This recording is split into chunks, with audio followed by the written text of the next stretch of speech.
आए हुए संत मत के सभी महापुरुषों की दया। इसकी आवाज खोल हो रही।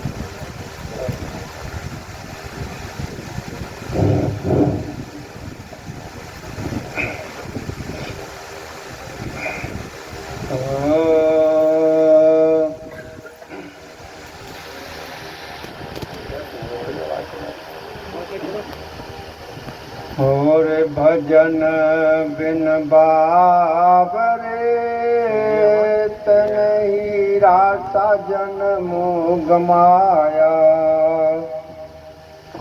और हीरा सा जन्म गमाया रे तन हीरा सा जन्म गमाया। भजन बिन बाबरे तन हीरा सा जन्म गमाया। और पच पच मरा बैल की नाई। और पच पच मरा बैल की नाई। सोया और उठ खाया भजन बिन बाबरे तनहि रासा जन्म गमाया। और हीरा सा जन्म गमाया रे तने हीरा सा जन्म गमाया। भजन बिन बाबरे तनहि रासा जन्म गमाया। और ये संसार हाट बनिए की सब जग सौदे आया। ये संसार हाट बनिए की सब जग सौदे आया। और चातुर मोल चौगुना कीना। चातुर मोल चौगुना कीना। मूरख मूल गमाया। भजन बिन बाबरे तनहि रासा जन्म गमाया। अरे हीरा सा जन्म गमाया रे तन हीरा सा जन्म गमाया। भजन बिन बाबरे तनहि रासा जन्म गमाया। और ये संसार फूल से मर का सुवना देख लुभाया। ये संसार फूल से मर का सुवना देख लुभाया। और मारी चोंच रुई निकसानी। मारी चोंच रुई निकसानी। सिर धुन धुन पछताया। भजन बिन बाबरे तनहि रासा जन्म गमाया। अरे हीरा सा जन्म गमाया रे तन हीरा सा जन्म गमाया। भजन बिन बाबरे तनहि रासा जन्म गमाया। और पच पच मरा बैल की नाई। पच पच मरा बैल की नाई। सोया और उठ खाया भजन बिन बाबरे तनहि रासा जन्म गमाया।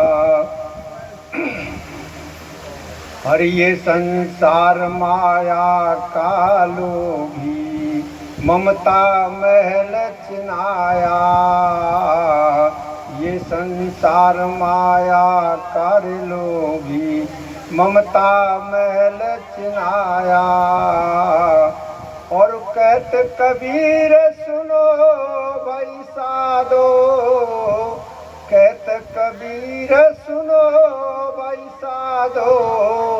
हाथ कछु नहीं आया भजन बिन बावरे, तन हीरा सा जन्म गमाया।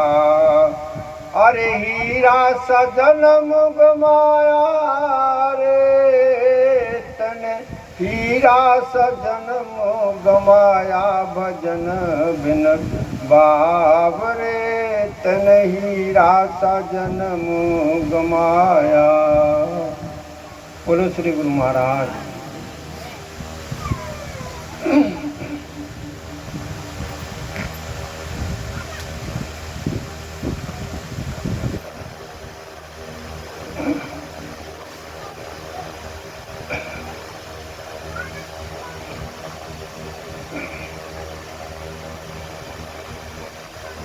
प्यारे बुजुर्गों, माताओं, भाइयों बहनों, अभी हम सब भाई बहनों ने कबीर साहब जी महाराज की अमृत वाणी को सुना। भाई और बहनों, कबीर साहब जी महाराज इस वाणी के माध्यम से, ये आवाज कैसे आ रही है इसमें, ऐसी आ रही है जैसे कुएं में आवाज जा रही है,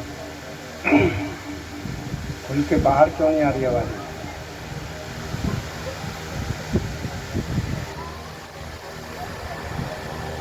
माइक तो ठीक है तुम्हारी, तो सेटिंग नहीं सही है, सेटिंग करो इसकी।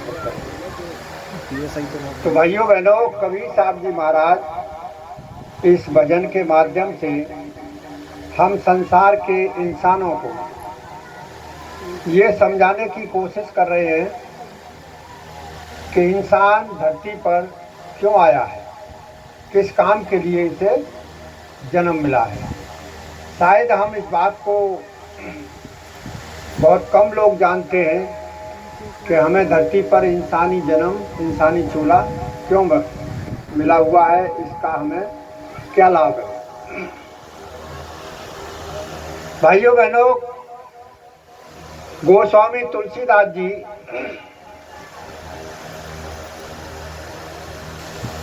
ठीक है, तुलसीदास जी महाराज रामचरितमानस में, रामायण में फरमाते हैं कि संसार में मनुष्य से बड़ा चोला दूसरा कोई है नहीं।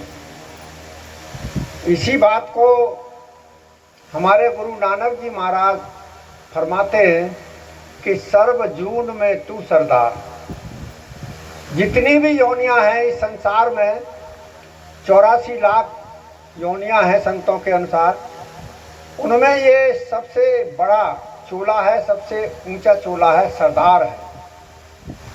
और ये सरदार चोला होते हुए भी ये भिखारी बना हुआ है, असहाय है और मजबूर है, गरीब है।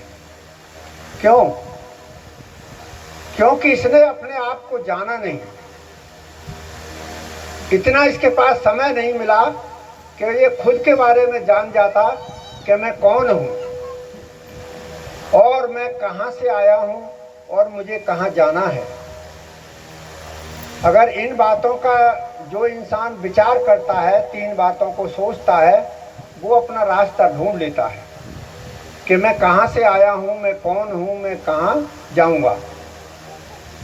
हम में से हर एक इंसान ये समझता है कि मुझे नहीं जाना।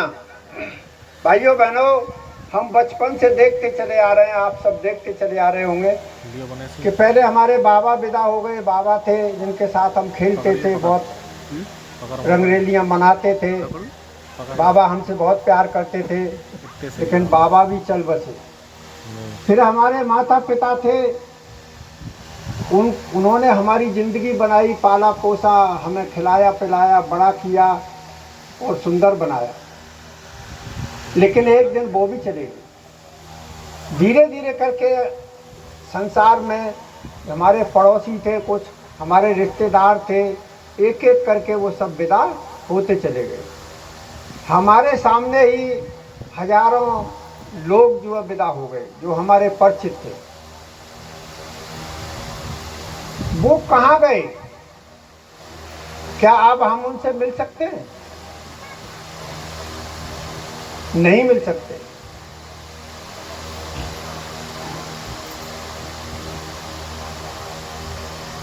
हम मिल सकते हैं, आज भी वो मौजूद हैं, लेकिन हमारे पास वो विद्या नहीं है कि हम उनसे मिल सकें। देखिए भाइयों बहनों, मैं आपको सच्चाई बता रहा हूँ जो हम सबके भीतर है। मैं किसी कहानी पढ़ने नहीं आया, मैं किसी कथा पढ़ने नहीं आया। मैं इंसान के बारे में जो मेरे गुरु ने बताया है या संत महात्माओं ने बताया है कि सारी पोथी, सारी कथा, सारी कहानी हमारा शरीर है। इसके अंदर सारी कायनात बसी हुई है। और आप इस बात को मानेंगे नहीं, लेकिन मैं आपको उदाहरण दे रहा हूँ कि आप जानते हैं लेकिन मानते नहीं। क्यों नहीं मानते? कि आपने कभी विचार किया नहीं अपने ऊपर कि ये मशीन जो है हमारी कैसी है, क्या है। इस मशीन के मुकाबले दुनिया में दूसरा कोई चमत्कार नहीं है। जब हम नींद में सोते हैं, आप कैसे मिल सकते हैं? और मिलते होंगे आप सोच रहे होंगे कि हम बुजुर्गों से जो विदा हो गए, हमारे बाबा दादी अम्मा, उनसे हम मिल सकते हैं। आज भी मिल सकते हैं हम, और मिलते हैं बहुत से भाई बहन। जब हम सो जाते हैं, नींद आ जाती है, सपना देखते हैं, तो सपने में आपने देखा होगा, कभी आपकी माँ मिली होगी, कभी पिताजी मिले होंगे, कभी भाई मिला होगा, कभी कोई पड़ोसी मिला होगा। जो मर गए, जा चुके हैं, उनसे मुलाकात हुई होगी। लेकिन वो अचानक औचक मुलाकात होती है।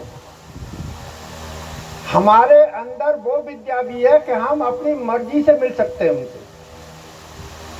ये मशीन, हमारी जो शरीर है, एक मशीन है, ऐसी मायावी मशीन है कि इससे हम जो मर्जियाँ कर सकते हैं। लेकिन इसके बारे में जानना होगा, पढ़ना होगा। हम क्या पढ़ते हैं?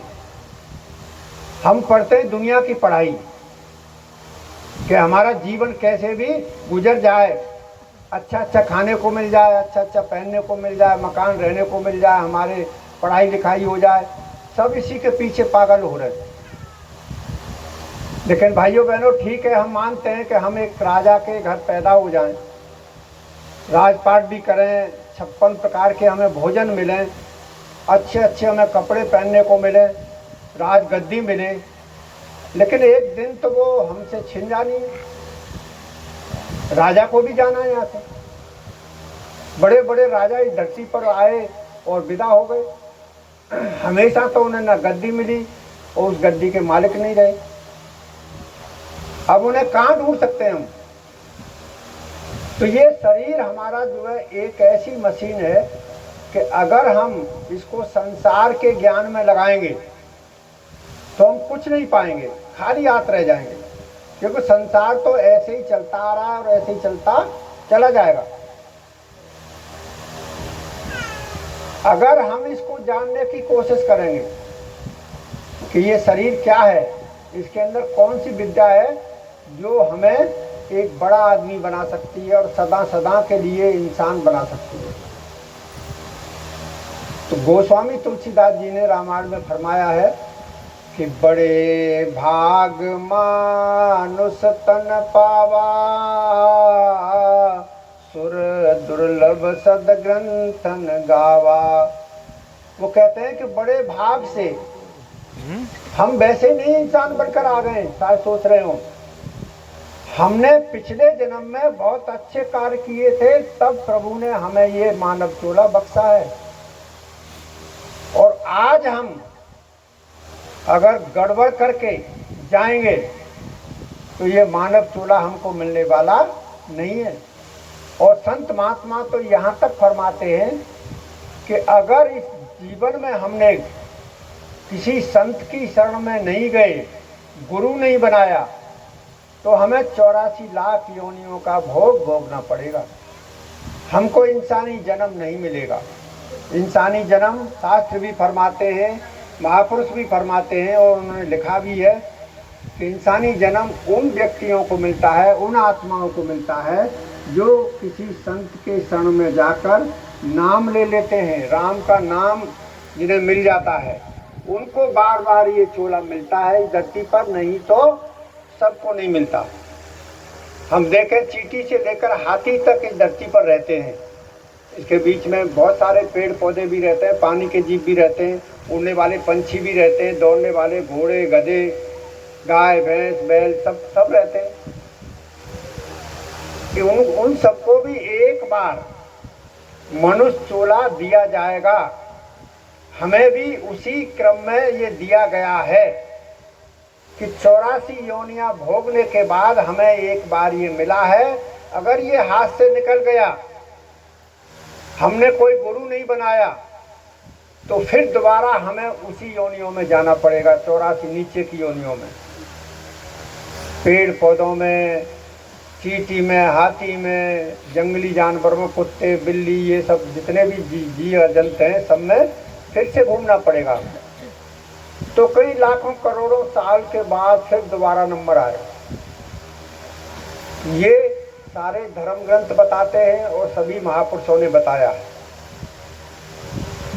हम क्या करते हैं, हम जब इस धरती पर पैदा होते हैं तो जिस घर में पैदा हुए उस घर के क्रियाकलापों को, उस घर के संस्कारों को हम जान पाते हैं। उसी तरह से अपना जीवन बिताना शुरू कर देते हैं, जैसे हमारे माता पिता बिता रहे थे, जैसे हमारे बाबा बिता रहे थे, दादी बाबा, हमारे चाचा ताऊ। भाइयों बहनों, इस जीवन को हमें समझना हुआ। हम सोचते हैं कि हम बहुत पढ़ जाएंगे या हमारे पास बहुत पैसा आ जाएगा, धन दौलत हो जाएगी तो हम एक बड़े इंसान बन जाएंगे। हम एक बड़े इंसान तो यहाँ कहलाएंगे, लेकिन कितने दिन के लिए? थोड़े समय के लिए। कोई 50 साल के लिए, कोई 60 साल के लिए, कोई 70 साल के लिए, कोई 80, कोई 100। इससे ज़्यादा आगे नहीं जा सकते। हमारी जो पढ़ाई लिखाई है, हमें पढ़ना चाहिए, शिक्षित बनना चाहिए, क्योंकि जब तक हम पढ़ेंगे नहीं, शिक्षित नहीं बनेंगे, तब तक हम धर्म ग्रंथों के बारे में भी नहीं जान सकते। धर्म ग्रंथों में बड़े बड़े गूढ़ रहस्य छिपे हुए हैं, तो हम पढ़ लिख कर उनको धर्म ग्रंथों को पढ़कर चेतावनी हम जागृत कर सकते हैं, अपने आप को जान सकते हैं। नहीं तो हमारा जीवन व्यर्थ चला जाएगा। लेकिन हम क्या करते हैं, जब इस संसार में आते हैं तो अपने परिवार में जो देखते हैं वही करते चले जाते हैं। हम कहीं सत्संग, कथा, भागवत या किसी महापुरुष के चरणों में नहीं जाते, जिससे हमें ये पढ़ाई समझ में नहीं आती। संसार में पढ़ाई पढ़ाई जाती है, गणित, भौतिक, रसायन विज्ञान, हिंदी, अंग्रेजी, ये सब पढ़ाई जाती है। तो ये सब पढ़ाई हमको हमारा जीवन गुजार बसर करने के लिए तो काफ़ी है, लेकिन हम एक ऐसे प्राणी हैं, ये हमको पता नहीं कि हम कभी मरने वाले नहीं हैं। शायद ये बात समझ में नहीं आ रही होगी आपको कि अभी हम कह रहे थे हम मर जाएंगे, लेकिन अभी हम कह रहे हैं कि मरने वाले नहीं हैं। हमारे अंदर जो हम ऊपर से देख रहे हैं इस ढांचे को, हाड़ मांस के पुतले को, ये हाड़ मांस का पुतला है, ये मरेगा। ये हमारा जो ऊपर का हिस्सा है, जैसे हम कपड़े पहने हैं और कपड़े हम उतार देते हैं, नंगे हो जाते हैं फिर कपड़ा उतार के, इसी तरह हमारी आत्मा इस समय इसके अंदर बैठी हुई है। आत्मा क्या है? चेतन शक्ति, जो हमें देखने को दे रही है, हमें बोलने को दे रही है, हम सांस ले रहे हैं उसके जरिए, हम खा पी रहे हैं, चल फिर रहे हैं, ये हम आत्मा के जरिए कर रहे हैं। वही वास्तव में हमारा चोला है, वही हम हैं। हम एक आत्मा हैं, हम एक देहधारी इंसान नहीं। उस आत्मा ने देह धारण कर ली है कुछ समय के लिए, लेकिन जब इस देह को उतार कर फेंकेगी तो भी आत्मा जिंदा रहेगी, जीवित रहेगी। आत्मा की कोई मृत्यु नहीं है। आत्मा अजर अमर अविनाशी है और उसी के द्वारा हम जीवन चला रहे हैं अपना। लेकिन हम क्या करते हैं कि कभी भी हमने अपनी आत्मा के बारे में नहीं सोचा, आत्मा की पढ़ाई कभी नहीं हमने की। हमने दुनिया की देखी देखा, भक्ति तो की, भगवान को ढूंढा, ये तो जाना कि भगवान सबसे बड़े हैं और लोगों ने इसको जानकर क्या सोचा कि उसे मंदिरों में ढूंढा, गिरजाघरों में ढूंढा, मस्जिद में ढूंढा, उसे तीर्थ स्थानों पर जाकर ढूंढा, लेकिन वो भगवान मिला नहीं। क्यों नहीं मिला? कि जहाँ वो रहता है वहाँ हमने ढूंढा नहीं, और जहाँ वो रहता नहीं है वहाँ पर हम गए। मंदिर, मस्जिद, गुरुद्वारे, हमने सोचा कि वहाँ भगवान रहते हैं, ईश्वर रहते हैं, परमात्मा रहते हैं, लेकिन वहाँ नहीं रहते। वो हमारे अंदर रहते हैं। तुलसी साहब जी महाराज ने फरमाया है कि है निकट दरसत नहीं, लानत ऐसी जिंद, तुलसी या संसार को भयो मोतिया बिंद। कि वस्तु कहीं ढूंढे कहीं और के विद आवे हाथ, कहीं कबीर मिल जाएगी जब भेदी लीजिए साथ। वो कह रहे हैं कि भगवान कहीं रहते हैं और ढूंढ कहीं रहे हम। अरे भाई, भगवान हम मान लो मंदिर में रहते हैं, ठीक है, हम ये मान लेते हैं, लेकिन मंदिर जाने के लिए तो हमें कदम रखने पड़ेंगे, 4 कदम चलना पड़ेगा हमें। और धर्म शास्त्र और महापुरुष ये फरमाते हैं कि भगवान हर जगह वास करते हैं, कण-कण में वास करते हैं। तो एक सोचने वाली बात ये है कि जब भगवान कण-कण में वास करते हैं तो वो हमारे अंदर भी वास करते होंगे। क्यों? जब वो सब जगह मौजूद है तो हमारे अंदर भी मौजूद होगा। तो हम अपने अंदर के भगवान को नहीं ढूंढते जो सबसे ज़्यादा नज़दीक है, जिसके लिए हमें एक कदम भी नहीं बढ़ाना। हम किस भगवान को ढूंढते हैं? मंदिर के भगवान। वहाँ कोसों चल के पैदल जाना पड़ेगा, कितना कष्ट उठाना पड़ेगा। तो वो कह रहे हैं तुलसी साहब जी महाराज के है निकट दरसत नहीं, कि वो तो तेरे पास में है लेकिन तुझे दिखाई नहीं दे रहा।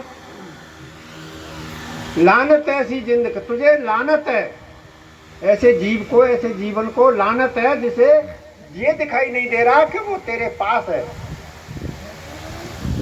एक जगह फरमाते हैं महापुरुष कि तू मंदिर जाता है और सबसे बड़ा मंदिर तेरे पास है। ये मंदिर इंसानों का बनाया हुआ है, ईंट पत्थरों का। उसमें बैठा मिलेगा कोई पुजारी इंसान, लेकिन ये चोला उस मालिक ने स्वयं बनाया है। तो इसमें कौन मिलेगा? बनाने वाला। जिस मंदिर को इंसान ने बनाया, इंसान बैठा मिलेगा। जिस मंदिर को भगवान ने बनाया, भगवान बैठा मिलेगा। तो वो कहते हैं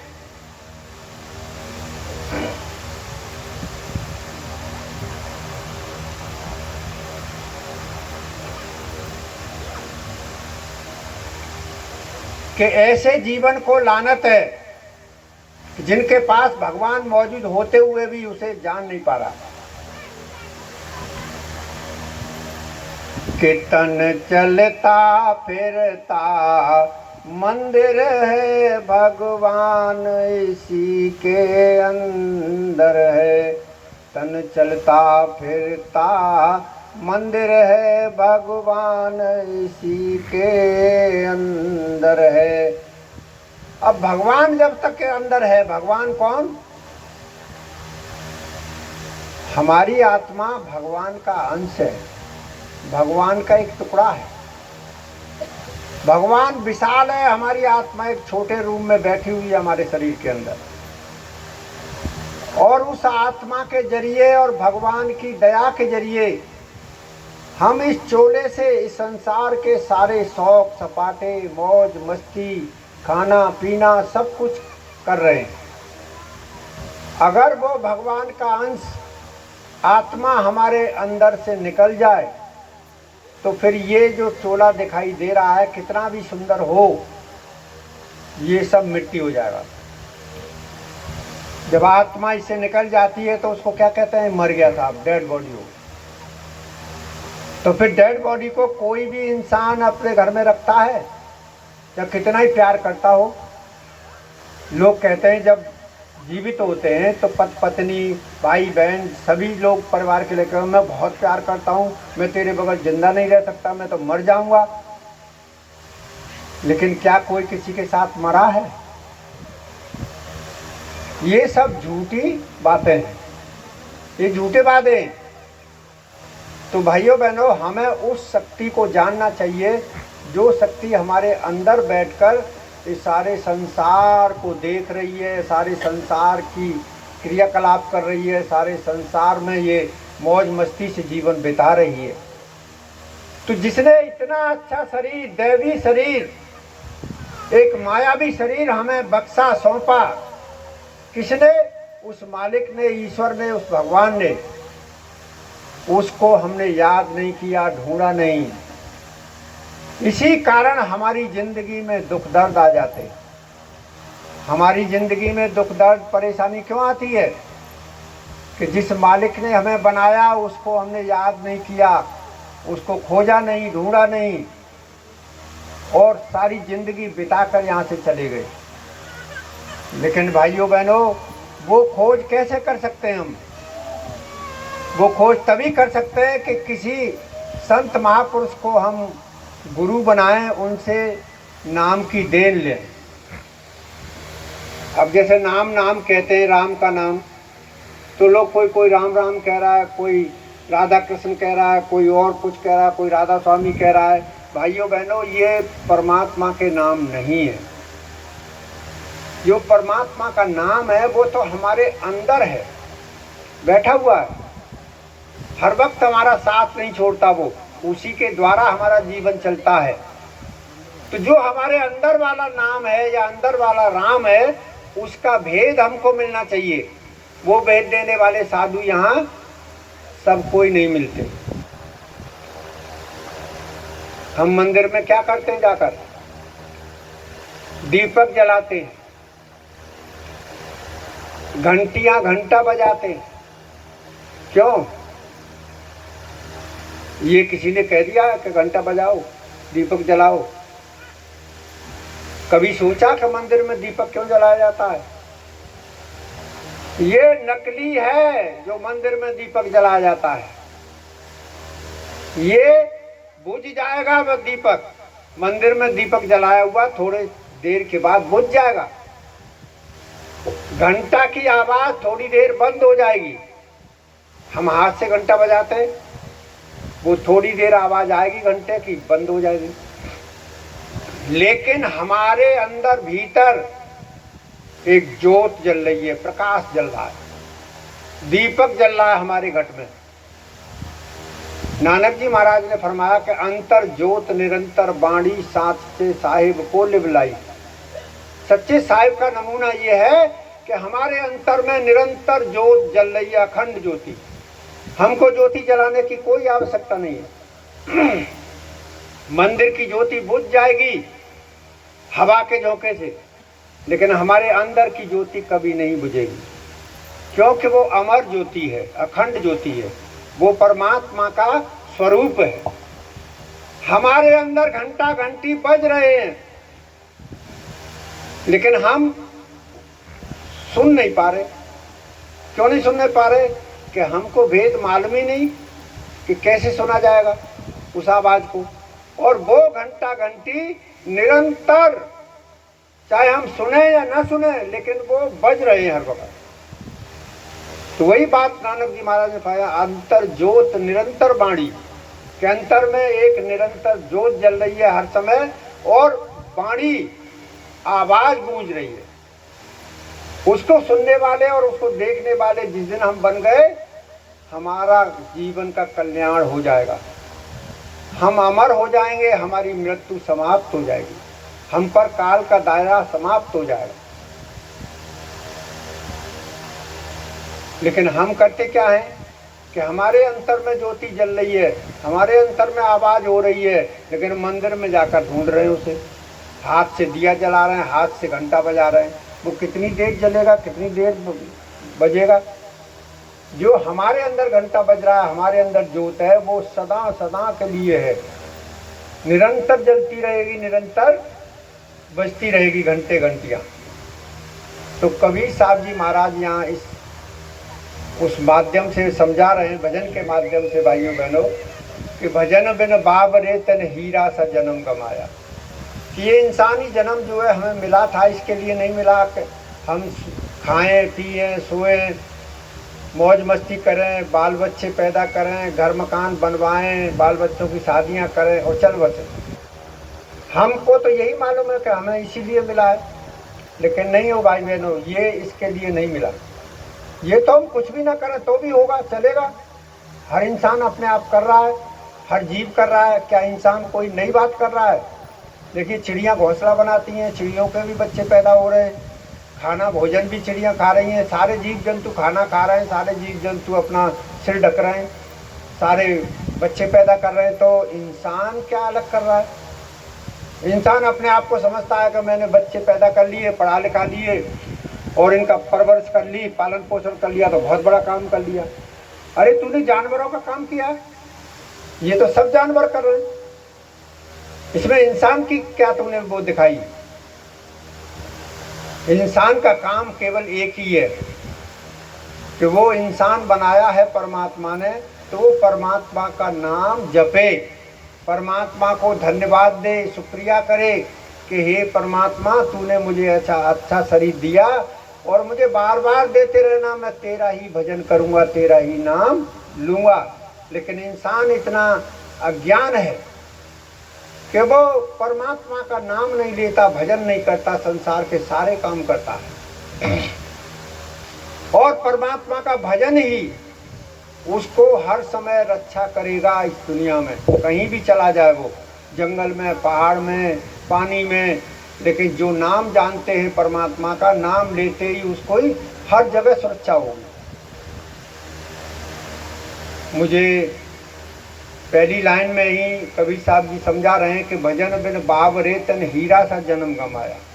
अब इसको हीरा जन्म क्यों कह रहे हैं? हीरा का मतलब क्या है? आप लोग समझते हैं? आपने किसी ने हीरा देखा है? आप जितने भाई बहन बैठे हैं, हीरा देखा है आपने? नहीं देखा हो है? देखा है किसी ने? बताओ, हाथ उठाओ। हम बताते हैं, देखिए आना, कोई पैसा नहीं लगेगा उसका। किसी जौहरी सुनार के पास जाना, अंगूठी मांग लेना या कुछ भी, हमें लेनी है, हीरा देख लोगे तुम और फिर उसकी कीमत पूछ लेना। एक बाजरे भर या एक लौंग के जो फूल होता है उसके बराबर का हीरा आपको इस समय मेरा ख्याल है 50-60 हज़ार से कम नहीं मिलेगा। अंगूठी का दाम नहीं बता रहा हूं मैं, केवल हीरे का दाम बता रहा हूं।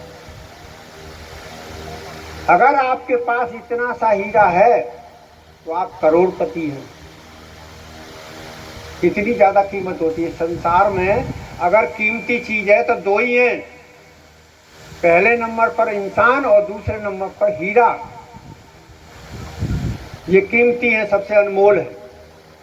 वस्तुओं में हीरा अनमोल है और जीव जंतुओं में इंसान अनमोल है, इसकी कोई कीमत नहीं। आपकी भी, आपके शरीर की कोई कीमत है? आप जिसको कूड़े में डाल रहे हैं, इसको बर्बाद कर रहे हैं, आपने कभी अपनी कीमत को जाना, परखा कि मेरी क्या कीमत है, मैं कितनी कीमत का बैठा हूं? मैं बताता हूं आपको। अगर कोई आदमी आपसे आंख मांगे कि भाई हम 5 लाख रुपए देंगे, एक आंख निकाल के दे दो, क्या दे सकते हो 5 लाख में आंख? अरे बोलो भाई, हाँ हो ना? क्या दे सकते हो एक आंख? और 10 लाख दे तब भी नहीं दे सकते आप। तो आपके पास कितनी आंख हैं? 2। तो 10-20 लाख की तो आंखें हो गई। आप आपसे कोई कहे कि एक हाथ काट के दे दो, हम 5 लाख रुपए देंगे, क्या दे दोगे? 2 हाथ हैं आपके पास, 20 लाख के हो गए। एक पैर काट के मांगे तो दे दोगे? या कोई अंदरूनी हिस्सा मांगे, कोई दिल मांगे, कोई किडनी मांगे, कुछ मांगे, तो क्या दे दोगे आप? तो हमारे शरीर के अंदर कितने भाग हैं अंदर में? एक भाग की आजकल डॉक्टर मक्कारी कर रहे हैं, किडनी बेच रहे हैं विदेशों में, कम से कम 20-20 लाख की, 25-25 लाख की किडनी निकाल कर। तो हमारे 2 किडनियाँ हैं तो 50 लाख की हो गई। मतलब हमारे शरीर की कीमत करोड़ों में जा सकती है, जिसे हम कुछ नहीं समझ रहे, ये कई करोड़ का हो सकता है। अगर हम जिंदा पे एक एक चीज बेच दें डॉक्टरों को तो करोड़ों में बैठेगा हमारा शरीर। इसलिए संतों ने हीरा बताया है कि पहले नंबर का हीरा ये है, इसकी कोई कीमत नहीं, इसके अंग इतने अनमोल हैं। और दूसरे नंबर का कीमती चीज है हीरा इसके बाद। तो इसलिए यहाँ कबीर साहब जी हीरा की बात कर रहे हैं कि भजन बिन बाबरे तन हीरा सा जन्म कमाया। कि हे मूर्ख इंसान, तूने हीरे की कीमती, हीरे से भी ज्यादा कीमती शरीर जो तुझे परमात्मा ने बख्शा, वो तूने गंवा दिया खाने पीने सोने में, बर्बाद कर दिया।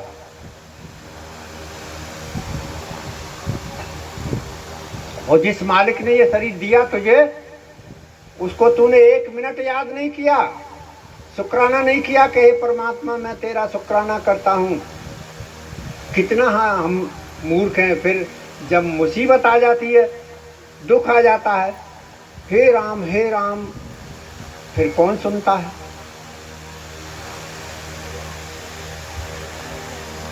दुख में सुमिरन सब करें, सुख में करे न कोई। जब हमारे पास पैसा है, हमारा शरीर स्वस्थ है, तो हम घमंड में रहते हैं, अरे हमारे समान तो कोई है ही नहीं। जब आदमी बीमार पड़ जाए और तब तक नहीं याद करेगा, जब तब तो डॉक्टरों पर वो भरोसा रखेगा, डॉक्टर ठीक कर देगा। लेकिन जब डॉक्टर भी हाथ खड़ा कर दे किसी बीमारी से कि भाई हमारे बस की बात नहीं है, तो फिर अच्छे अच्छे राजा महाराजाओं को परमात्मा से ध्यान लगाना पड़ता है। बड़े बड़े लोगों को फिर प्रभु को याद करना पड़ता है। और बड़ी से बड़ी बीमारी, कैसी भी बीमारी हो, प्रभु उसे बिना दवाई के ठीक कर सकते हैं। अगर प्रसन्न हो जाए तो उसे दवा की ज़रूरत नहीं, वैसे ही ठीक हो जाएगा उसके नाम से। उसके नाम में वो पावर है। तो यहाँ पर कह रहे हैं कि हम सब लोग भूले हुए हैं, उस मालिक का नाम नहीं ले रहे, तो हम अपने जीवन को बर्बाद करके यहाँ से चले जाएंगे। आगे हमारा कोई सहारा नहीं रहेगा और हम 84 लाख योनियों में भटकते रहेंगे। मुझे एक किस्सा याद आ रहा है छोटा सा, कि भाइयों बहनों, आजकल अगर सत्संगी बन जाए कोई भाई बहन, तो गैर सत्संगी संसारी भाई बहन बड़ा मजाक उखाड़ते हैं, बड़ी बेइज्जती करते हैं उनकी। ऐसी ऐसी बातें पुजाते हैं जैसे उनके आसपास भी ना हो, बना बना के झूठ। और माता बहनें जो जिन्होंने नाम ले लिया है या गुरुमुखी बन गई है, कोई गुरु बना लिया है, उनको भी वो खींच लेते हैं अपनी तरफ, सत्संग में नहीं जाने देते। तो ऐसे ही एक गांव था, उस गांव में 2 पड़ोसी थे।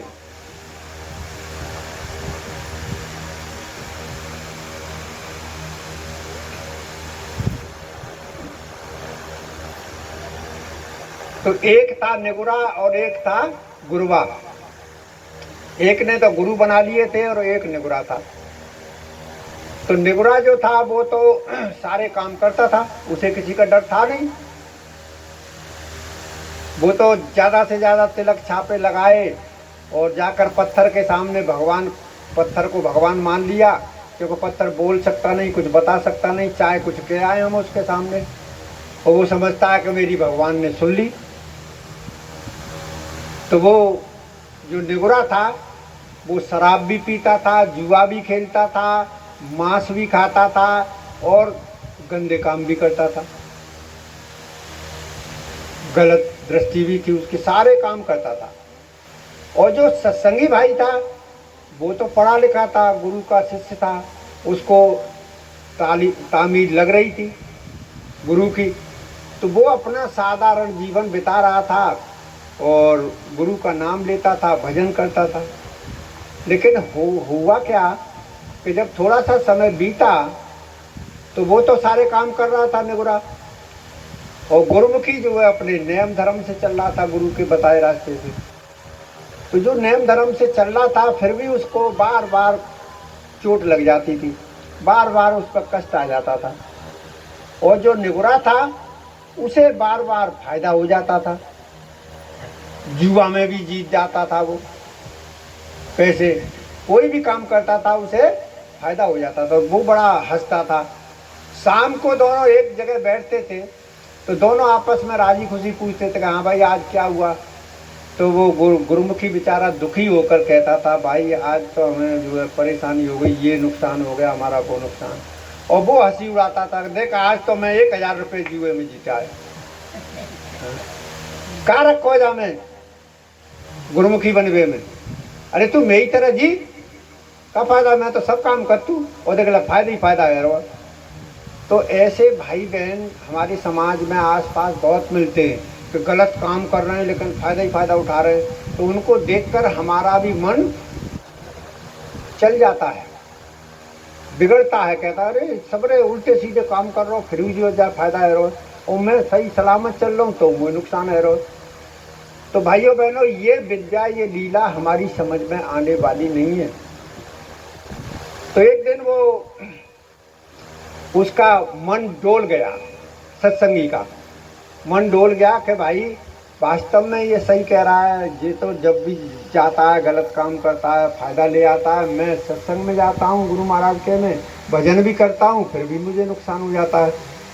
लेकिन वो तालीम बहुत दिन की लग रही थी, गुरु महाराज का सत्संग बहुत दिन से सुन रहा था, पक्का था वो। उसने कही देख भाई आज या तो गुरु महाराज की धर्मशाला धरी है, आज मुझे गुरु महाराज से बात कर लेने दे, कल से मैं तेरे साथ हो जाऊंगा, मैं भी सारे उल्टे सीधे काम करूंगा, लेकिन अपने गुरु से जरूर पूछूंगा इसका कारण क्या है, मुझे दुख क्यों मिल रहा है। गया सत्संग में, दरबार में गया, गुरु महाराज सत्संग दे रहे थे, सत्संग समाप्त हुआ, वो मिला और गुरु महाराज को उसने अपनी समस्या बताई कि गुरुदेव आज या तो आप हो या मैं हूँ, आप कहते चले आ रहे हो कि गुरुमुखी बड़ा अच्छा रहता है, तरक्की होती है, फलाना होता है, लेकिन मैं तो जिस दिन से हुआ हूँ उस दिन से मेरा तो नुकसान ही नुकसान हो रहा है, मुझे तो कोई फायदा नहीं मिल रहा। लेकिन मेरा एक पड़ोसी है, जुआ खेले, शराब पिए और वो बाजार में भी जाए, मांस भी खाए, सारे उल्टे चोरी भी करता है, सब काम करता है, उसे सब काम में फायदा हो जाता है। ये क्या चक्कर है, इसको समझाओ। तो कह अच्छा बेटा आज तू जा और कल हम इस बात को समझाएंगे, कल आना सत्संग में और कल तुझे समझा देंगे। अब वो दूसरे दिन जाता है गुरुमुखी, तो क्या होता कि रास्ते में एक कांटा पड़ा हुआ था, विलायती बबूल का, कांटे की पखिया रास्ते में पड़ी थी। तो वो अपनी धुन में जा रहा था सत्संग की में, उसने नीचे देखा नहीं, उसके पैर में 1 इंच कांटा घुस गया चोबे की तरह। विलायती बबूल का कांटा तो बहुत मजबूत होता है, और उसके 1 इंची एड़ी में घुस गया। अब वो बिलबिला गया, वहीं बैठ गया, खून निकलने लगा और अब तो वो रो गया। उन्होंने कही कि हे गुरु महाराज ये क्या मामला है कि आज मैं आपको पूछने आ रहा हूँ तो फिर और ज़्यादा कष्ट हो गया। उसने उस कांटे को निकाला और फेंक दिया रास्ते से दूर, और लेकिन विश्वास था उसे गुरु के ऊपर कि कोई न कोई वजह जरूर होगी, आज वजह पूछूंगा। पहुंचा दरबार में, सत्संग खत्म हुआ, गुरु महाराज के सामने सवाल रख दिया कि गुरु महाराज ऐसा ही होगा मेरी ज़िंदगी में कि क्या हुआ कि मैं सत्संग के लिए आ रहा था और 1 इंची बबूल का कांटा, विलायती बबूल का, मेरे घुस गया, देखो पैर रन नहीं रखा जा रहा, इतना दर्द है कि मैं सत्संग में बैठ भी नहीं पा रहा हूँ, इसका कारण बताओ मुझे कि मुझे दुख क्यों मिल रहा है और मेरे पड़ोसी को क्यों सुख मिल रहा है। वो तो सब सारे उल्टे सीधे काम करता है फिर भी वो सुखी रहता है। जब वो पड़ोसी से पूछा तो उस दिन वो जुए में भी पैसा जीत गया, और वो रास्ते में आ रहा था पड़ोसी, तो उसे सोने की मोहर मिल गई।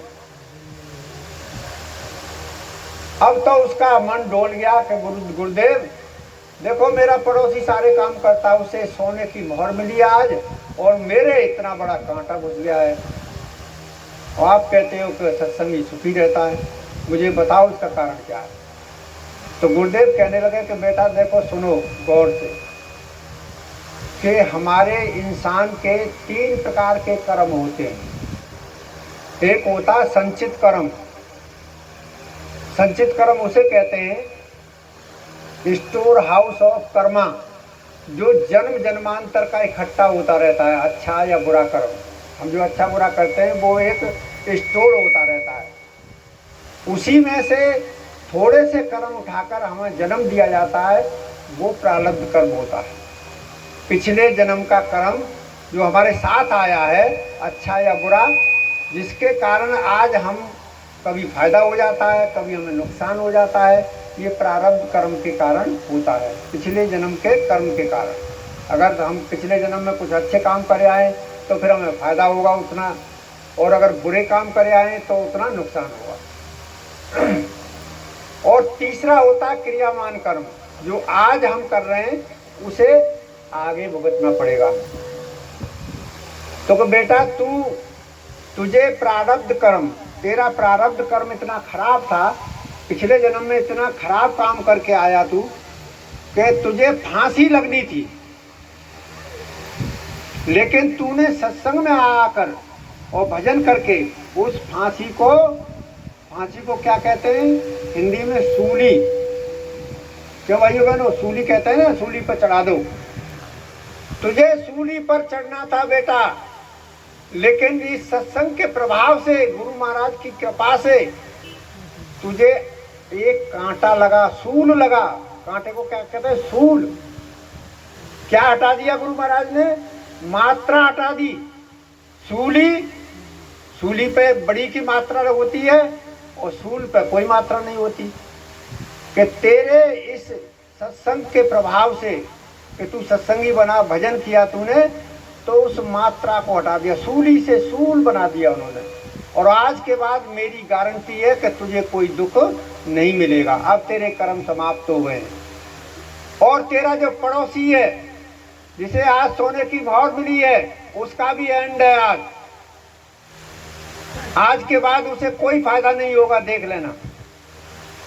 तो कि महाराज मैं कैसे मानूं, मेरी समझ में नहीं आ रहा। तो गुरु महाराज बोले 2-4 शिष्यों से कि चलो बेटा इसको समझाते हैं। 4-6 लोग चल दिए, गुरु महाराज चल दिए, वो चेला भी चल दिया, और जाकर पूछा कि कहाँ तेरे कांटा लगा था, जगह बता। तो वो कांटा भी पड़ा हुआ, उसने कांटा उठा के दिखा दिया, जगह भी बता दी। गुरु महाराज ने जगह को चिन्हित कर दिया और कहा कि जगह खोदो। खुदाई हुई तो 1-2 फुट नीचे एक फांसी का फंदा मिला उसको। हाथ में गुरु महाराज लेके सबको दिखाया कि देख, जिस सूली पर चढ़ना था तुझे, इस जगह पर ही सूली पर चढ़ता, तू फांसी पर लटकता। तो गुरु महाराज के शरणों में आकर, नाम लेकर, भजन करके, सत्संग करके, तेरा सूली का सूल बन गया, कांटा लग के खत्म कर दिया कर्म। अब चल तू अपने पड़ोसी के पास। कहाँ है पड़ोसी? पड़ोसी को बुलाया और कहा कि भाई तुझे सोने की मोहर कहाँ मिली थी, बता जगह। पड़ोसी गया और जाकर जहाँ सोने की मोहर मिली थी वहाँ उसने जगह बताई कि महाराज यहाँ जगह मिली, इस जगह पर मिली थी। उस जगह को खुदवाया गुरु महाराज ने शिष्यों से। जैसे ही खुदवाया, 1 मीटर नीचे खुदाई हुई तो क्या देखते हैं कि उसमें मिट्टी के घड़े पुराने, और उनमें राख और कोयला भरा हुआ निकलता है। 1 घड़ा निकला, 2 घड़ा निकला, इस तरह से निकलते चले गए और घड़ों का अंबार लग गया। निकल वाली ये सब गुरु महाराज ने, सुरंग सी निकली पूरी, सैकड़ों घड़े निकल आए, कोयले और राख से भरे हुए। अब वो सब लोग हैरान, वहाँ तमाशा बन गया, गांव के लोग सब इकट्ठे हो गए कि ये क्या हो रहा है। तब वो जो गैर सत्संगी था, संसारी था, जिसे मोहर मिली थी, उसने पूछा कि गुरु महाराज ये क्या है? कि हे मूर्ख, तू अभी नहीं समझा। देख, तूने सारी जिंदगी बुरे काम करके, जुआ खेल के, शराब पी के, मांस खा के, गलत काम करके, तेरे प्रारब्ध कर्म इतने अच्छे थे, पिछले जन्म के इतने अच्छे कर्म थे कि तुझे राजा बनता, तुझे ये खजाना मिलता, ये सोना चांदी भरा हुआ था। तेरे बुरे कर्मों के कारण ये कोयला और राख हो गए। आखिरी ये मोहर तेरी रह गई थी, आज के बाद तुझे कुछ मिलेगा नहीं, फायदा नहीं होगा, उन्हें करके देख लेना। तो भाइयों बहनों, उस संसारी निगुरा की समझ में बात आ गई कि महाराज इतना बड़ा खजाना मिलता मुझे, कि हाँ तू इतने बड़े खजाने का राजा बनता, लेकिन तेने गलत काम कर करके सब उसको बर्बाद कर दिया, राख और कोयला बना दिया। उसकी समझ में आया और गुरु महाराज के चरणों में गिर पड़ा और कान पकड़ लिए कि गुरु महाराज अब मैं आज के बाद कोई गलत काम नहीं करूँगा, मैं भी भजन करूँगा, मुझे भी नाम दे दो। तो भाइयों बहनों, ऐसा ही हमारी ज़िंदगी में होता है। हम नहीं समझ पाते कि कर्मों का हिसाब किताब क्या है। हम जो कर्म करके हमारी समझ में नहीं आता। आज हम बहुत सीधे साचे हैं, शरीफ हैं, अच्छे काम कर रहे हैं, लेकिन हमारे साथ कुछ न कुछ गड़बड़ हो रहा है। वो गड़बड़ जो हो रहा है वो पुराने जन्म के कर्मों का वो आ रहा है परछाई, आज की नहीं आ रही। आज की तो आगे आएगी, पहले पुराना तो खत्म हो जाए जिसको हम साथ लेकर आए। तो वही बात कबीर साहब जी महाराज समझा रहे हैं कि भजन में बाबरे तन हीरा सा जन्म कमाया, कि अगर भजन करेगा तो तेरा हीरा जन्म ये सदा सदा के लिए हीरा बना रहेगा। और पच पच मरा बैल की नाई, सोया और खाया। तूने क्या किया? दिन रात काम में लगा रहा, कमाई में लगा रहा, कमाई करके मकान बनाया, बाल बच्चों को पढ़ाया लिखाया, उनकी परवरिश की, उनके शादी विवाह किए, लेकिन एंड में क्या हुआ कि तेरी कमाई तेरे हाथ नहीं आई, तेरे हाथ में कुछ नहीं रहा, खाली हाथ चल बसा। यहाँ कोलू के बैल की तरह जुता तू दिन रात कि मैं इसके लिए ये कर जाऊं, मैं इसके लिए वो कर जाऊं। लेकिन भाइयों बहनों, हम किसी के लिए कुछ नहीं कर सकते। हमारे बिटिया बेटा हों या रिश्तेदार हों, हर इंसान के साथ उसके कर्मों का लेखा जोखा आया है। बड़े बड़े राजा धरती पर आ गए चंद रोज में, जिनके पास अकूत खजाने थे वो बर्बाद हो गए, भिखारी बन गए। राजा नल का नाम सुना होगा आपने, हैं? सुना है नाम राजा नल का? भिखारी बना वो। कौन से राजा थे? राजा हरिश्चंद्र का नाम सुना होगा तुमने। सब बर्बाद हो गया और पानी भरना पड़ा वहाँ काशी में। तो किसके कर्म कब आड़े आते हैं वही हमारे साथ होता है। बुरे कर्मों की छाया हमारे जीवन में आती है तो हमें नुकसान होता चला जाता है, अच्छे कर्मों की छाया आती है तो फायदा होता चला जाता है।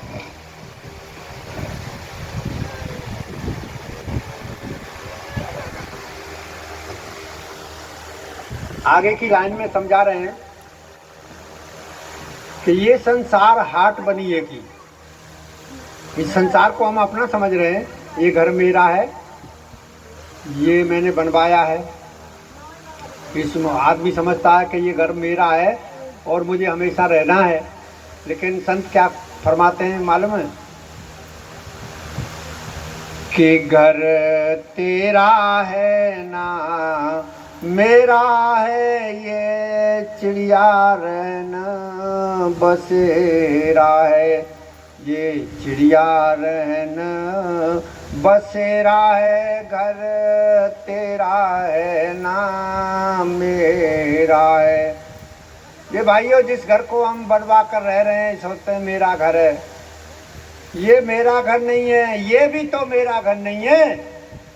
ईंट पत्थरों का मकान तो हमें छोड़ना ही पड़ेगा, लेकिन ये जो मालिक ने दिया ये भी छोड़ना पड़ेगा। ये भी घर मेरा नहीं है, ये भी घर तेरा नहीं है। तो फिर घर कौन सा है हमारा? हमारा घर है एक जो सदा सदा रहता है और सदा सदा हम जाते हैं उसके पास, फिर हमें जीवन मिलता है, फिर आते हैं। वो है परमात्मा का घर, मालिक का घर। वो हमारा अपना घर है, वहीं से हम आते हैं और वहीं पर जाते हैं। तो उस घर का हमें ध्यान करना चाहिए। वो कह रहे हैं कि ये संसार तो एक बनिए की बाजार है। जैसे आपने हाट पैंट बाजार देखा होगा, बाजार में जाते हैं तो कोई कोई सौदा ले रहा है, कोई कोई सौदा ले रहा है। इसी तरह हम लोग इस पैंट में, इस हाट बाजार में घूम रहे हैं सौदा लेते हुए। लेकिन ये पैंट एक दिन उठ जाएगी। जिस दिन हम नहीं रहेंगे उस दिन ये पैंट भी नहीं रहेगी, ये बाजार भी समाप्त हो जाएगा। तो इसी बात को कह रहे हैं कि ये संसार हाट बनिए कि सब जग सौदे आया, कि हम सब लोग इस बनिए की दुकान पर आए हैं, सौदा खरीद रहे हैं, और एक दिन जब हमारा समय आ जाएगा इस दुकान से हमें जाना पड़ेगा। सब जग सौदे आया और चातुर मोल चौगुना कीना मूर्ख मूल गमाया। कि जो चतुर इंसान है, चतुर किसे कहते हैं? चतुर ये नहीं कि हम किसी को ठग लें, किसी की बेईमानी कर लें, इसको चोट पहुंचा दें। लोग समझते हैं वो हम बड़ी चतुराई से काम करें। चतुर इंसान वो है कि इंसानी चोला पाकर वो परमात्मा का नाम ले, भजन करे, वो चतुर इंसान है। उसके लिए कह रहे हैं कि जिसने नाम ले लिया परमात्मा का, राम का नाम जप रहा है, वो चतुर इंसान है। उसने क्या किया? अपने को 4 गुना बढ़ा दिया।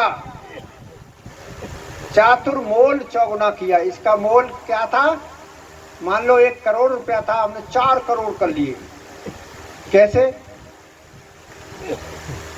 देखिए धर्म में 4 चीजें बताई हैं, वो चारों चीजें एक सत्संगी इंसान को मिलती हैं। काम, धर्म, अर्थ और मोक्ष। ये चारों चीज एक चतुर इंसान को जो भजन करता है उसे चारों चीज उसके संग हो जाती हैं सदा सदा के लिए। उसकी इच्छाएं सब पूर्ति होती चली जाती हैं, काम माने इच्छा, और धर्म उसका बनता चला जाता है, धार्मिक इंसान हो जाता है। अर्थ, पैसा उसके पास बढ़ता चला जाता है, और अंतिम समय पर उसे मुक्ति मोक्ष प्राप्त हो जाता है। चारों चीज वो अपने हाथ में ले जाता है। तभी कबीर साहब कह रहे हैं कि चातुर मोल चौगुना कीना। उसने 4 गुना कर लिया, चारों चीजें हाथ में ले ली। जिसने भजन किया उसके चारों चीजें हाथ में आ जाएंगी। क्या? काम, धर्म, अर्थ और मोक्ष। चातुर मोल चौगुना कीना मूर्ख मूल गमाया। और जो मूर्ख इंसान कौन है? जो मूल था, जिसे लेकर आया, इस शरीर को लेकर आया, वो शरीर भी गमा दिया। क्यों गमा दिया? कि अगले जन्म में उसे इंसानी शरीर नहीं मिलेगा। जो भजन नहीं करते उन्हें इंसानी शरीर नहीं मिलता।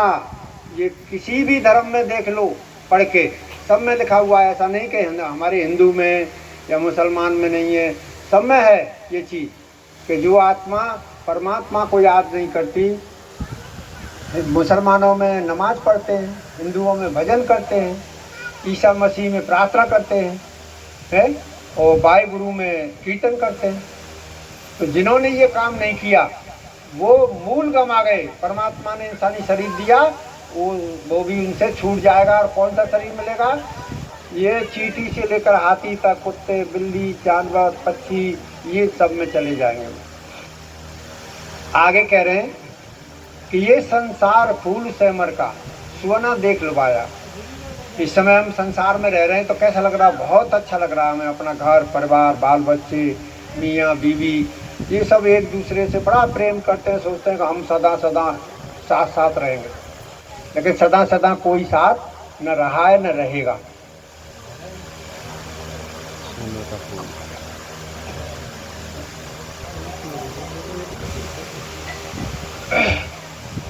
तो वो कह रहे हैं कि इस समय जीवित हैं हम और हमारे पर जवानी है, तो ये समझते हैं कि ये संसार बड़ा अच्छा है।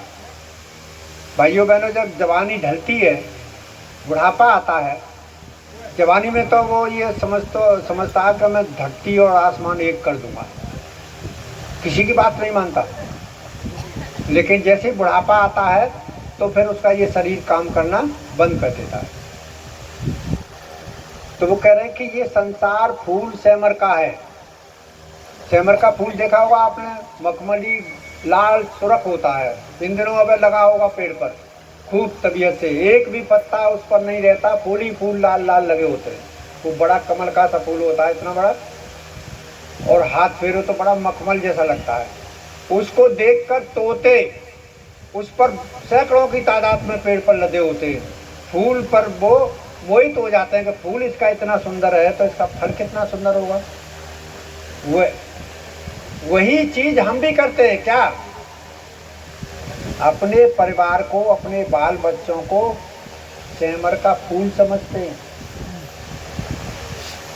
हम सोचते हैं हम सारी जिंदगी इन्हीं में गुजार देते हैं, पालन पोषण में, पढ़ाने लिखाने में, उनके शादी विवाह में। हम कहते हैं भाई करो ये काम, कौन मना करता है, ये काम भी करो, इसके साथ साथ राम का नाम भी लेते जाओ, भजन करते जाओ, तो क्या बिगड़ जाएगा तुम्हारा। उसके साथ ही तो लेना, अलग से ये छोड़ के तो नहीं लेना। हमारे गुरुदेव कहते हैं, संत मत ये नहीं कहता कि आप बाल बच्चों को छोड़कर, पत्नी को छोड़कर, बच्चों को छोड़कर आप भजन करिए, जंगल में जाइए। हमारे गुरुदेव कहते हैं कि आप घर में रहिए, बाल बच्चों को पालिए, सारे काम करिए, कि कारज जग के सब करो, सूरत रहो अलगाए, कि संसार के सारे काम करते हुए परमात्मा का कुछ समय नाम लो घर में बैठकर।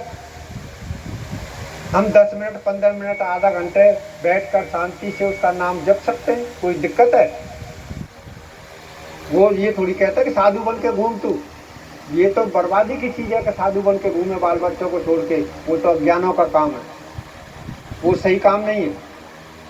तो वो कह रहे हैं कि ये जिसको हम परिवार समझ रहे हैं, बाल बच्चे समझ रहे हैं, और देखो आप देख रहे होंगे कि जिनके 4 बच्चे, 4 बेटे, 2 बेटे, 5 बेटे, तो क्या करते हैं, माता पिता पूरा जीवन निकाल देते हैं उनको पढ़ाने लिखाने उसमें, फिर उनकी नौकरियां लग जाती हैं, बीवियां आ जाती हैं, तो फिर माता पिता को संभालने के लिए किसी के पास समय नहीं होता।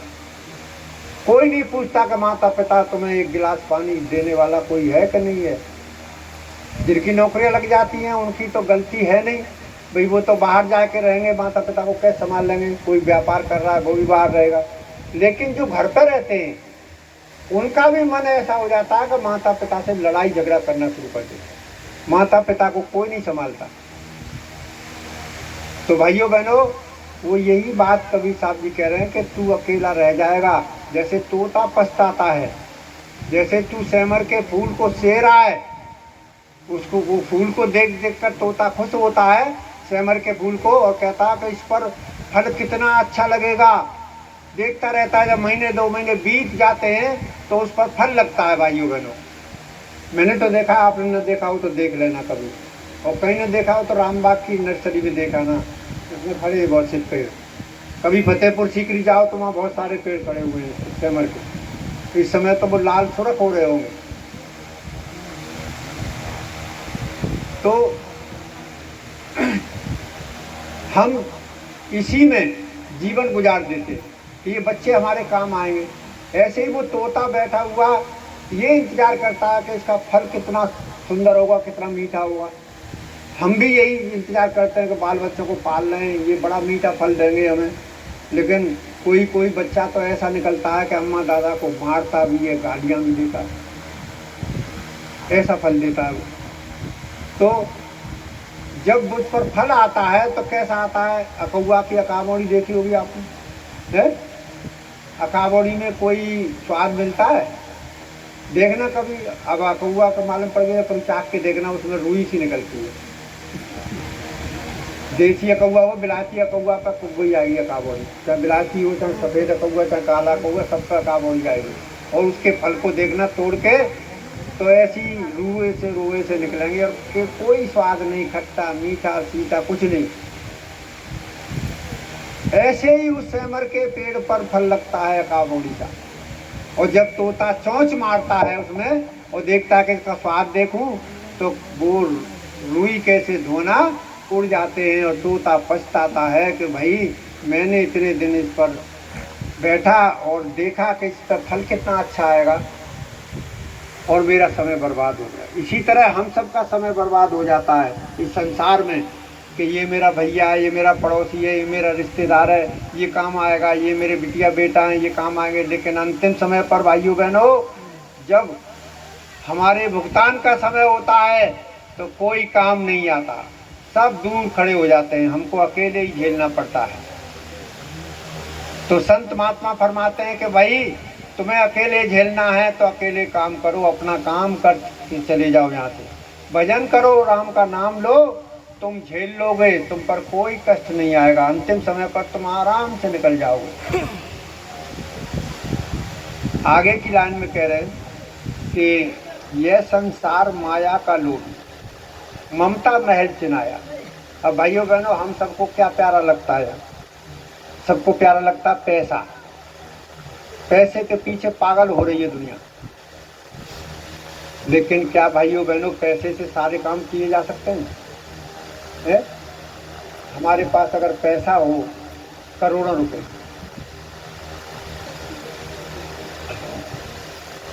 या आपके पास करोड़ों रुपए रखे हो घर में या बैंक में, और आपको ऐसी बीमारी लग जाए लाइलाज, जिसका कोई इलाज ना हो, वो पैसा काम करेगा? क्या आपको पैसा अच्छा लगेगा वो? या आपके पास बहुत सारा पैसा है, आपने बहुत सारे 56 प्रकार के भोजन बनवा के तैयार कर लिए घर में, बढ़िया बढ़िया पकवान, और आपको बुखार चढ़ा है या पेट में दर्द हो जाए, तो क्या वो पकवान अच्छे लगेंगे? हैं?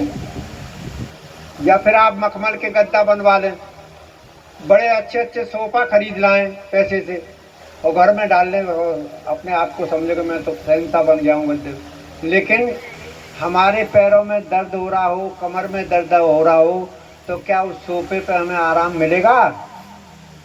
है? वो सोफा भी हमें काटने दौड़ेगा। हमारे सर में दर्द हो रहा हो और मखमल का गद्दा हमारे उस पर बिछाओ पलंग पर, देखने में बड़ा अच्छा लग रहा होगा, बड़ा अच्छी नींद आएगी, लेकिन सर में दर्द हो जाए तो क्या नींद आएगी आपको? उस मखमल के गद्दे पर नींद नहीं आएगी, रात भर बेचैनी रहेगी, चिल्लाओगे, इधर उधर घूमोगे। तो फिर वो पैसा किस काम का? हाँ, पैसा काम का तब है जब हम स्वस्थ रहें, जब हम अच्छे रहें।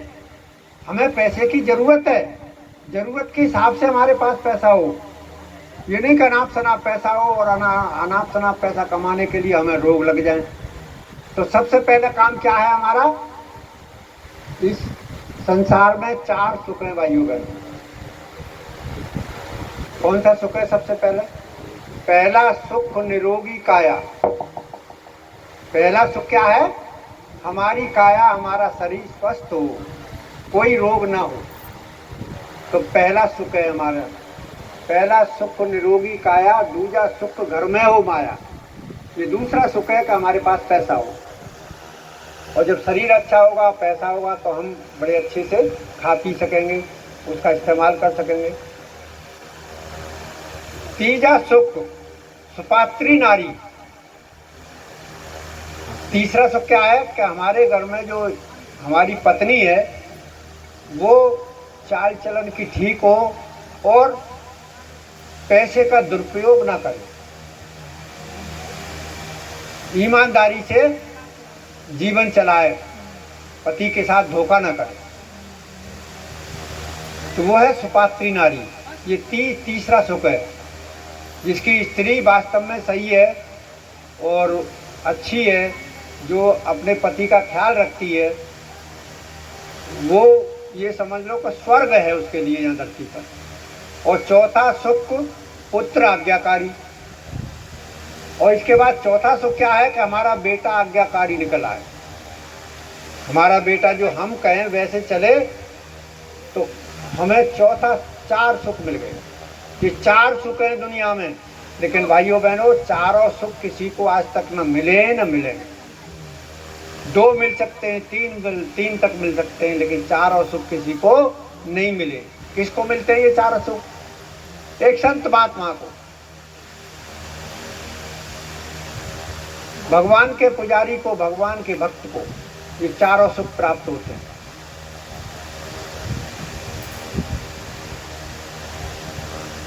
और किसी को यहाँ संसार में ये 4 सुख नहीं प्राप्त होते। इंसानों को 4 सुख प्राप्त नहीं होते, ये संतों को होते हैं चारों सुख। संतों के पास चारों चीजें मौजूद होती हैं। उनका शरीर भी स्वस्थ रहता है, उनके पास पैसा भी होता है, उनकी पत्नी भी जो है सही होती है, सुपात्री होती है, और पुत्र भी आज्ञाकारी होता है, तभी वो संत बन पाते हैं। नहीं तो बड़े बड़े संत बनने की कोशिश की, सब फेल हो गए, फेल हो जाते हैं। और संत का बीज कभी पलटता नहीं भाइयों बहनों, क्योंकि अगर एक बाप संत है तो उसका बेटा भी संत ही निकलेगा। ध्यान रखना कि भगत बीज पलटे नहीं, चाहे जुग बीते अनंत, ऊंच नीच घर उपजे रहे संत का संत। हम केवल ढोंग बनाते हैं, संत बन जाते हैं। वास्तविक संत होंगे तो हमारी जो औलाद है हमसे पैदा होने वाली, वो भी संत ही बनेगी। वो बीज, आम का बीज कभी अमरूद नहीं देगा। प्रकृति का ये नियम है कि बबूल पर कभी आम नहीं लगेगा,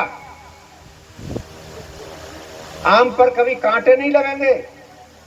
लगते हैं क्या? अगर किसी, हम अपने को महात्मा कह रहे हैं, संत बता रहे हो, अगर बेटा हमारा जो है कपूत निकल रहा है, इसका मतलब ये है कि या तो हम गलत हैं या हमारी पत्नी गलत है। इन दोनों में से कोई गलत है नहीं। बेटा अगर दोनों पति पत्नी एक जैसे हैं और संत हैं, महात्मा हैं, और उन्होंने अच्छा काम किया है, अच्छा प्रभु का नाम लिया है, तो आने वाली संतानें भी भक्ति ही बनेंगी, अच्छे ही बनेंगे, संत ही बनेंगे, सज्जन ही बनेंगे, और वो बच्चे अपने माता पिता की सेवा करेंगे। आप उदाहरण देख लीजिए, उसमें धर्म ग्रंथों में आया है सब। और जिसमें भाइयों बहनों, कुछ भाई बहन ये कहते हैं कि एक साधु का बेटा साधु, देखिए हमारे जो मिशन है सावन कृपाल रूहानी मिशन, मेरे गुरुजी का जो मिशन है, तीसरी पीढ़ी है इसको। पहले इनके बाबा थे जिन्होंने ये मार्ग चलाया, हजूर कृपाल सिंह जी महाराज हमारे गुरु के बाबा थे। उनके बाद उनके बेटे कृपाल सिंह महाराज के बेटे दर्शन सिंह महाराज हुए, क्योंकि वो भी संत थे, संत का बेटा संत निकलेगा। उन्होंने ये गद्दी चलाई, और दर्शन सिंह महाराज के पुत्र हैं हमारे गुरुजी संत राजेंद्र सिंह जी महाराज, जो आज गद्दी चला रहे हैं। ये 3 पीढ़ी से संत बने चले आ रहे हैं। इसका मतलब है ये खानदान सबसे अच्छा है। जिस खानदान में पीढ़ी दर पीढ़ी संत निकल रहे हैं, उससे बड़ा अच्छा खानदान कोई हो नहीं सकता। रूहानियत के रास्ते में हमें वही खानदान चुनना चाहिए जिसमें पीढ़ी दर पीढ़ी संत बन रहे हैं। इसका मतलब है कि उनमें कोई गड़बड़ नहीं हुई, उनमें प्रभु का मौज रही और प्रभु की दया में रही, इसलिए वो पीढ़ी दर पीढ़ी संत बनते चले आ रहे हैं। तो आज के दिन मेरी पिता परमेश्वर के चरण कमलों में, खासकर अपने संत सदगुरु राजेंद्र सिंह जी महाराज के चरण कमलों में यही प्रार्थना है कि हे संत सदगुरु, हम सब जीवों पर ऐसी दया करो कि हम सब जीव आपके चरणों में आएँ और आपसे नाम लेकर प्रभु का भजन कर सकें। बहुत बहुत धन्यवाद।